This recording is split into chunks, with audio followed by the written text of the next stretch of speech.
Volkswagen è pronta ad arrivare ad un accordo con l'Associazione Federale Tedesca dei Consumatori per i risarcimenti relativi al Dieselgate in Germania. A denunciare la compagnia di Wolfsburg dopo l'emersione dello scandalo dei software che modificavano i dati sulle emissioni dei motori diesel sono stati 440.000 clienti in Germania che oggi chiedono di essere risarciti dal colosso dell'auto. Come detto, Volkswagen ha fatto sapere in una nota di essere pronta a transare. Quasi 1,5 milioni di italiani hanno scelto di mettersi in viaggio per approfittare del lungo weekend dell'Epifania e vanno ad aggiungersi ai circa 2 milioni già partiti a Natale o a Capodanno e non ancora tornati. È quanto stima la Coldiretti nel sottolineare che il calendario favorevole ha agevolato le nuove partenze, ma anche l'allungamento delle vacanze di fine anno, che registrano un aumento del 19% rispetto allo scorso anno.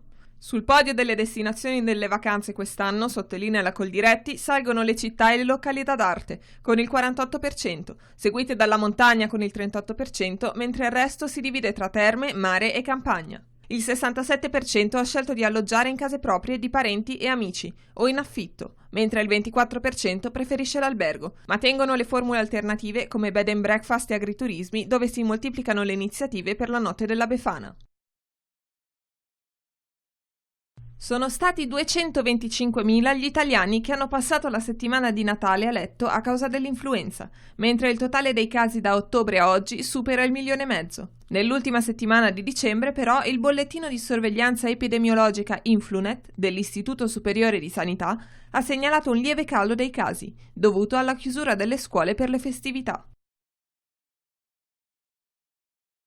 Serviranno 9 milioni di nuove ostetriche e infermieri per poter raggiungere l'obiettivo della copertura sanitaria universale entro il 2030.